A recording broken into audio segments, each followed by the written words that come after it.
South India shopping mall the wedding మంత్ర సరికొత్త wedding collection south India shopping mall.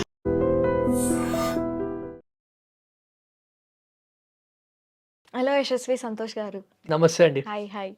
So students ఇప్పుడు inter అయిపోయింది. నీట్లో qualify కాని వాళ్ళు they will go for long term and semi long short term courses. So which is better? Difference ఏంటి అసలు? ఇప్పుడు దీన్ని long term అంటే యాక్చువల్లీ డ్రాప్ తీసుకోవడం. అంటే ఇప్పుడు స్టూడెంట్స్ నెక్స్ట్ ఇయర్ సరిగ్గా రాయలే కాబట్టి నెక్స్ట్ ఇయర్ వాళ్ళు ట్రై చేసుకుని మళ్ళీ అటెంప్ట్ చేసి క్రాక్ చేసే ఛాన్స్ ఉంటే అది లాంగ్ టర్మ్ అని అంటారు ఆర్ రిపీటర్ అంటారు. ఓకే. ఇప్పుడు semi long term are partial drop అంటే ఏంటంటే ఇప్పుడు వాళ్ళు ఒక కాలేజ్ జాయిన్ అయిపోతారు. అంటే వాళ్ళకి ఎంబీబీఎస్ రాలేదు, so they will join a degree college and simultaneously evening చదువుకుందామని వాళ్ళు అలా తీసుకుంటారు అనమాట. అంటే కాలేజ్ అటెండ్ అవుతారు, ఈవినింగ్ ఏమో వాళ్ళు ఇంట్లో ప్రిపరేషన్ చేసుకుంటారు. సో అది సెమీ లాంగ్ టర్మ్ అని అంటారు. సో బేసికలీ కానీ మనం అర్థం చేసుకోవాల్సింది ఏంటంటే it completely depends on the student.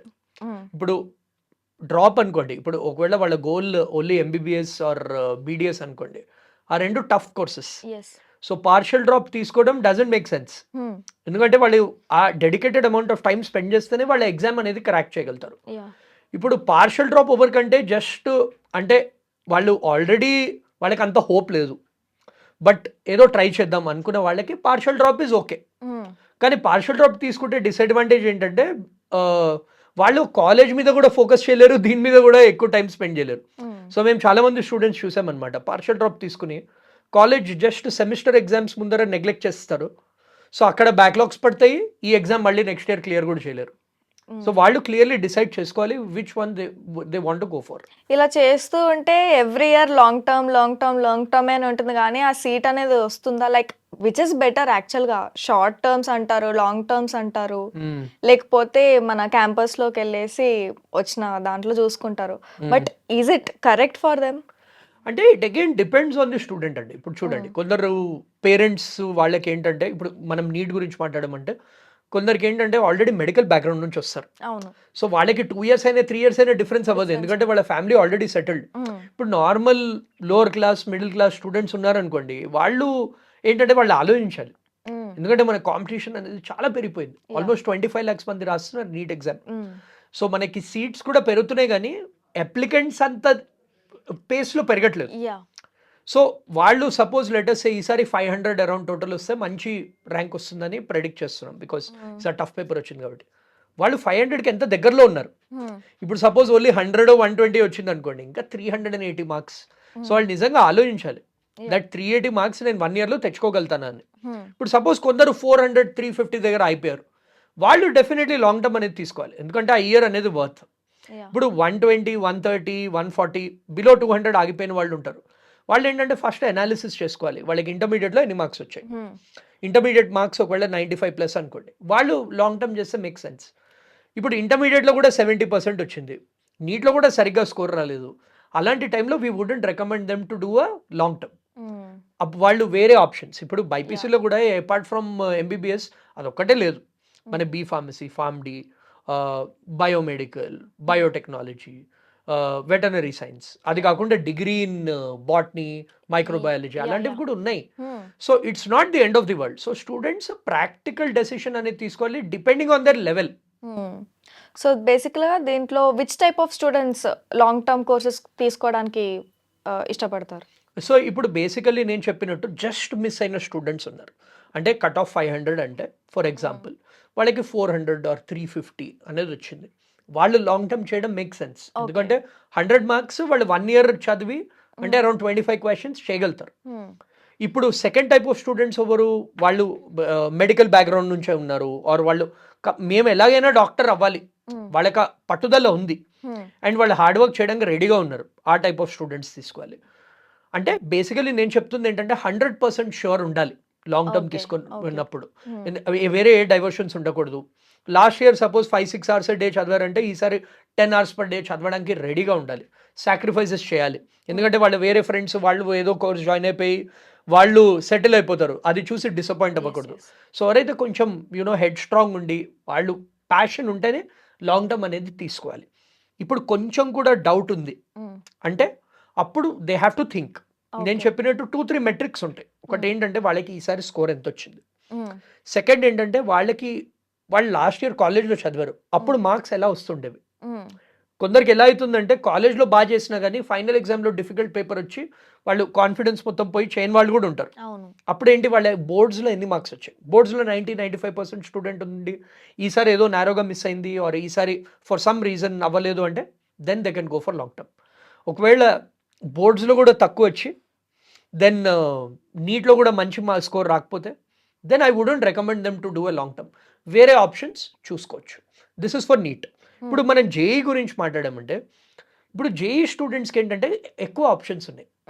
ఇప్పుడు జేఈ క్వాలిఫై కాలేదనుకోండి, లెటస్ సే వాళ్ళకి ప్రైవేట్ యూనివర్సిటీ లైక్ బిట్స్ కానీ వాళ్ళకి గీతము, మణిపాల్, ఎస్ఆర్ఎం, విఐటి ఇలాంటి మెయిన్ క్యాంపస్లో వచ్చిన ఆర్ తెలంగాణ ఎంసెట్లో బాగా చేసిన స్టూడెంట్స్, బిలో 10,000 ర్యాంక్ వచ్చిన స్టూడెంట్స్, వీళ్ళకి లాంగ్ టర్మ్ అనేది అవసరం లేదు. అంటే జేఈ మెయిన్స్ క్వాలిఫై కాకపోయినా కానీ వేరే టాప్ కాలేజెస్లో వస్తున్నాయి సీట్స్, వీళ్ళకి లాంగ్ టర్మ్ అవసరం లేదు.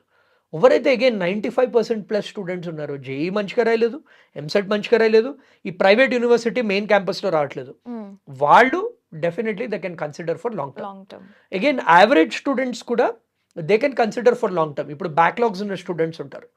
ఇప్పుడు బ్యాక్లాగ్స్ ఉన్న స్టూడెంట్స్ ఏంటి అంటే వాళ్ళకి ఎనీవే ఇయర్ అనేది వేస్ట్ అయిపోయినట్టే, బికాస్ నెక్స్ట్ ఇయర్ రాసుకోవాలి. అంటే సప్లిమెంటరీ ఎగ్జామ్స్ కూడా క్లియర్గా నెక్స్ట్ ఇయర్ అనేది రాసుకోవాలి. సో ఈ ఇయర్ మొత్తం వేస్ట్ కాకుండా వాళ్ళు they can start preparing for at least EAMCET level prepare అయ్యారంటే వాళ్ళు they will be in a good position next year. So ఈ టైప్ ఆఫ్ స్టూడెంట్స్ అనేది లాంగ్ టర్మ్ అనేది తీసుకోవచ్చు. ఓకే, అల్టిమేట్గా వాళ్ళ గోల్ ఎంబీబీఎస్ ఇంజనీరింగ్ చేయాలనుకున్న వాళ్ళు ప్లస్ ఐపీఏలో కరెక్ట్గా ఉంటేనే ఇప్పుడు నీట్ చేయొచ్చు. కరెక్ట్, అంటే ఇట్స్ జస్ట్ అ మెట్రిక్. అంటే ఐపీకి నీట్కి సంబంధం లేదు, బట్ లెవెల్ తెలుస్తుంది మనకి స్టూడెంట్కి. విత్ ఆల్ డ్యూ రెస్పెక్ట్, వాళ్ళు బేసికలీ చదవగలుగుతారా లేదా అని వాళ్ళకి కూడా తెలుస్తుంది. ఇప్పుడు ఎందుకంటే జనరలీ ఐపీ 90-95% తెచ్చుకున్న వాళ్ళు they are good students. So that is why we would recommend long term only good స్టూడెంట్సే చేయాలని. If they are average students it is not the end of the world. So వాళ్ళు వేరే courses తీసుకున్నారంటే వాళ్ళ time save అవుతుంది. So next ఇప్పుడు 2026కి JEE and నీట్కి వన్ బెస్ట్ స్ట్రాటజీ చెప్పండి. సో ఇప్పుడు 2026 ప్రిపేర్ అవుతున్న వాళ్ళకి ఎగ్జాక్ట్లీ 1 year టైం ఉంది. వాళ్ళకి నీట్ ఎగ్జామ్ కానీ ఎంసెట్కి కానీ ఆల్మోస్ట్ 1 year ఉంది. జేఈ మెయిన్స్కి 6 months ఉంది, బికాస్ జేఈ మెయిన్స్ జనరలీ జాన్లో కండక్ట్ చేస్తారు, ఏప్రిల్లో కండక్ట్ చేస్తారు. సో జేఈ మెయిన్స్కి 6 to 7 months టైం మాత్రమే ఉంది. సో వాళ్ళు ఇప్పుడు ఏం చేయాలంటే ఫస్ట్లీ సిలబస్ ఎలా కవర్ చేయాలి, సో దానికి హైయర్ వెయిటేజ్ చాప్టర్స్ అనేవి ఐడెంటిఫై చేయాలి. ప్రీవియస్ ఇయర్ క్వశ్చన్స్, ఇప్పుడు వాళ్ళు జేఈకి నీట్కి ఏది ప్రిపేర్ అవుతున్నా కానీ previous year questions last 10 years అన్నీ చేయాలి. ఇప్పుడు నీట్ స్టూడెంట్ కూడా JEE previous year questions, EAMCET previous year questions, NEET కాకుండా E2 కూడా చేయాలి. జేఈ స్టూడెంట్స్ కూడా నీట్ లెవెల్, ఎంసెట్ లెవెల్ రెండు చేయాలి. ఈ 3 previous year questions last 10 years తీసుకున్నారనుకోండి students, irrespective of what they are preparing for, వాళ్ళకి ఏంటంటే ఒక మంచి క్వశ్చన్ బ్యాంక్లో అవుతుంది. ఎవ్రీ చాప్టర్లో ఏవేవైతే ఇంపార్టెంట్ క్వశ్చన్స్ ఉంటాయో like different type of models అన్ని కవర్ అయిపోతాయి, హైయర్ లెవెల్ క్వశ్చన్స్ కూడా కవర్ అయిపోతాయి. ఈసారి it's very important because NEET అనేది టఫ్ పేపర్ చేశారు. నెక్స్ట్ ఇయర్ జేఈ కూడా టఫ్ అవ్వచ్చు, ఎందుకంటే రెండు కండక్ట్ చేసేది ఎన్టీఏనే. సో ఎంసెట్ ఆల్రెడీ టఫ్ ఈ year. So tough level question solve చేయాలంటే different variety of question solve చేసి ఆ అప్లికేషన్ మైండ్ సెట్లో ఉంటే they will be in a good position. So అది నెంబర్ 1. నెంబర్ 2 ఏంటంటే వాళ్ళు ప్రాక్టీస్కి రెడీగా ఉండాలి. చాలా మంది స్టూడెంట్స్ మేము చూస్తాము మిస్టేక్ ఏం చేస్తారంటే దే డోంట్ ప్రాక్టీస్. వాళ్ళు జస్ట్ క్లాసులు వింటారు, కొన్ని క్వశ్చన్స్ ప్రాక్టీస్ చేస్తారు, ఆ మాక్ టెస్ట్ అనేది రాయరు, అనాలిసిస్ అనేది చేయరు. ఇది కంపల్సరీగా చేయాలి. ఇది చేస్తే they will be in a good position to ఇది. థర్డ్ థింగ్ ఏంటంటే analysis is very important. Practice చేశాక కూడా వాళ్ళు కాన్షియస్ ప్రాక్టీస్ చేయాలి. అంటే ఎక్కడ మిస్టేక్స్ చేస్తున్నారు, ఎక్కడ ఇంప్రూవ్మెంట్ ఉండొచ్చు, ఏ టైప్ ఆఫ్ క్వశ్చన్స్ మిస్ అవుతున్నారు, ఏ కాన్సెప్ట్స్ వాళ్ళకి ఎక్కువ క్లారిటీ లేదు, అవన్నీ ఫీడ్బ్యాక్ వాళ్ళు తీసుకుని లెక్చరర్స్ దగ్గరికి వెళ్ళి డౌట్స్ అన్నీ అడిగి then they have to keep giving test.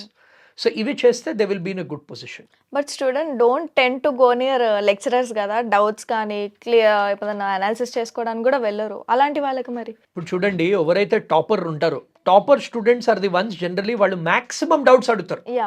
So అది స్టూడెంట్స్కి ఇప్పుడు వాళ్ళు ఫీజు పే చేస్తున్నారు, ఏదైనా కానీ వాళ్ళు కోచింగ్ తీసుకున్నప్పుడు దే ఆర్ పేయింగ్ ఫీజ్. వాళ్ళు ఫీజు పే చేస్తున్నప్పుడు వాళ్ళకి ఆ హక్కు ఉంది డౌట్స్ అడగడానికి. కొందరు లెక్చరర్స్ తిడతారు, కొందరు లెక్చరర్స్ ఇది చేస్తారు, బట్ మాక్సిమం ఏ కాలేజ్ తీసుకున్నా కానీ మంచి లెక్చరర్ అంటే వాళ్ళు ఏ డౌట్ అడిగినా కానీ క్లియర్లీ ఎక్స్ప్లెయిన్ చేస్తారు. సో వాళ్ళు భయపడకూడదు, ఆ ఇన్హిబిషన్స్ అనేవి ఉండకూడదు, సిగ్గుపడకూడదు. ఇప్పుడు ఫ్రెండ్స్తో మాట్లాడడానికి వాళ్ళకి ఏమి ఉండదు, సో లెక్చరర్తో మాట్లాడడానికి ఏముంటుంది. సో ఆ బ్యారియర్ అనేది వాళ్ళు తీసేయాలి. అండ్ వాళ్ళు ఏంటంటే క్లియర్లీ లెక్చరర్తో అడగాలి. ఎంత స్ట్రిక్ట్ లెక్చరర్ అయినా కానీ వెళ్ళి ఓపెన్గా డౌట్ అడగాలి. ఏ మంచి లెక్చరర్ అయినా కానీ డౌట్ అడిగితే ఎక్స్ప్లెయిన్ అనేది డెఫినెట్లీ చేస్తారు. ఇప్పుడు సపోజ్ లెక్చరర్ కూడా ఎక్స్ప్లెయిన్ చేయట్లేదు, మాకు అస్సలే మేము అడగదలుచుకోలేదు అంటే మనకి చాట్ జీపీటీ ఉంది, మనకి గూగుల్ ఉంది, మనకి యూట్యూబ్ ఉంది. వాటిలో ఆ క్వశ్చన్ టైప్ చేస్తే దాని సొల్యూషన్స్ అన్నీ ఈ మధ్య ఫింగర్ టిప్స్లో అవైలబుల్ ఉంది. ఇప్పుడు మా టైంలో యూట్యూబ్ అనేది లేదు, చాట్ జీపీటీ అనేది లేదు. క్వశ్చన్ రాకపోతే మేము లెక్చరర్ని అడగాల్సిందే. ఈసారి అలా కాదు. ఇప్పుడు మనకి చాట్ జీపీటీలో క్వశ్చన్ టైప్ చేస్తే ఆ లాజిక్ మొత్తంతో కూడా ఎక్స్ప్లెయిన్ చేస్తుంది. సో ఈ లేటెస్ట్ టూల్స్, లేటెస్ట్ టెక్నాలజీస్ వాడి వాళ్ళ డౌట్స్ అనేది క్లారిఫై అనేది చేసుకోవచ్చు. సో ఓపెన్గా ఉండాలి, ఫ్రీగా ఉండాలి. అండ్ అంటారు కదా, you should be the dumbest person in the smartest room. అది ఆ కోట్ ఇస్ వెరీ ఇంపార్టెంట్. అంటే స్మార్టెస్ట్ రూమ్లో కూడా you should be able to ask simple questions. Generally మేము కూడా అబ్జర్వ్ చేస్తుంది ఏంటంటే difference between a top rank and a bad rank is only 2-3 silly mistakes. ఆ సిల్లీ మిస్టేక్స్ ఎందుకు? ఆ 1 year బ్యాక్ వాళ్ళకి ఆ డౌట్ వచ్చినప్పుడు అరే ఇది అడిగితే లెక్చరర్ తిడతారేమో అనుకుని అది అడిగారు, చేసుకోరు. తర్వాత ఎగ్జామ్ రాసాక అరే ఆ రోజు ఈ డౌట్ క్లారిఫై చేసుకుని ఉంటే అయిపోయింది కదా అనుకుంటారు. So this is very important. So students అస్సలు ఎంత చిన్న డౌట్ ఉన్నా కానీ they shouldn't hesitate to ask. So confidence is important అంటారా? అంటే కాన్ఫిడెన్స్ అనేది ఇప్పుడు ఎగ్జామ్లో రిఫ్లెక్ట్ అవ్వదు. This is a pen and paper test.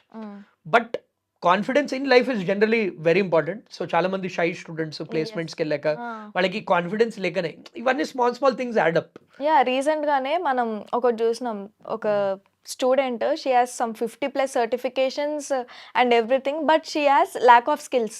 ఏం లేదు, దానివల్ల she didn't get any job and anything. అసలు ఏం అవ్వలేదు. అంటే అంత పెట్టుకొని కూడా వేస్ట్ కదా అనే ఒక సిచ్యువేషన్లో వచ్చింది. సో ప్రెసెంట్ స్టూడెంట్స్ అందరు అలానే ఉన్నారు. మరి 95% స్టూడెంట్స్ అలాగే ఉన్నారండి. ఇట్ ఈస్ బికాస్ ఏమైందంటే ఎంత ప్రెషర్ ఉంటుందంటే ఈ 11-12 స్టూడెంట్స్కి వాళ్ళ బేసిక్ స్కిల్స్ అనేది మర్చిపోతున్నారు.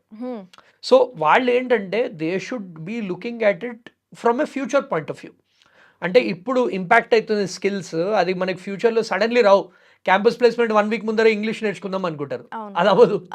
క్యాంపస్ ప్లేస్మెంట్ 1 week ముందర కమ్యూనికేషన్ స్కిల్స్ అన్నీ, అంటే ఎలా మాట్లాడాలి ఇది. ఇప్పుడు లెక్చరర్ని సింపుల్ డౌటే అడగలేకపోతున్నారు. పెద్ద కార్పొరేట్లో వాళ్ళు మీటింగ్స్ అవన్నీ ఎలా లీడ్ చేయగలుగుతారు చెప్పండి. సో అందుకే చిన్న థింగ్స్, ఆ హ్యాబిట్స్ అనేవి బిల్డ్ చేసుకోవాలి. ఇప్పుడు ఈ ఎగ్జామ్ కూడా indirectly testing you in all the skills. మీరు డౌట్ ఎంత క్లియర్లీ అడుగుతున్నారు, మీరు ఎంత కాన్ఫిడెంట్గా ఉన్నారు, అవన్నీ విల్ బి వెరీ ఇంపార్టెంట్. మనం ఇందాక టచ్ చేసిన క్వశ్చన్ కూడా ఓవర్ లాంగ్ టర్మ్ చేయాలి, ఎవరైతే ఆ కాన్ఫిడెన్స్ ఉందో వాళ్ళే చేయాలి. సో ఆ కాన్ఫిడెన్స్ అనేది they have to work on these things also apart from preparation. So last question, one day batting నడుస్తుందా ఇందులో? అసలు నడవదండి. One day batting, cheat codes, ఇవన్నీ మిత్స్. లక్ అంటే చూడండి, ఇప్పుడు లాటరీలో కూడా ఒకళ్ళకి తగులుతుంది కదా, ఒకళ్ళకి $1 million లాటరీ తగులుతుంది. అవన్నీ ఎంతమంది, 1 కోటి మందిలో ఒకళ్ళకి తగులుతుంది. ఇది కూడా ఏంటంటే లక్షలు రాస్తారు, దాంట్లో ఒకళ్ళిద్దరికి ఈ చీట్ కోడ్స్, ఈ సింపుల్ ట్రిక్స్, ఈ అన్ని బి ఆప్షన్ పెట్టి అది చూసి వేరే వాళ్ళందరూ కూడా అది పాసిబుల్ అవుతుంది అనుకుంటారు. సో అది నమ్ముకోకండి. ప్రిపరేషన్ అనేది వెరీ ఇంపార్టెంట్. ఇప్పుడు ఇంటర్మీడియట్లో వన్ డే బ్యాటింగ్ పనికి రావచ్చు, బట్ కాంపిటేటివ్ ఎగ్జామ్స్ లో ఐపీకి maybe to some extent. But ఈ కాంపిటేటివ్ ఎగ్జామ్స్ ఇయర్ మొత్తంలో అయిన preparation, small moments matter in these exams. Thank you so much.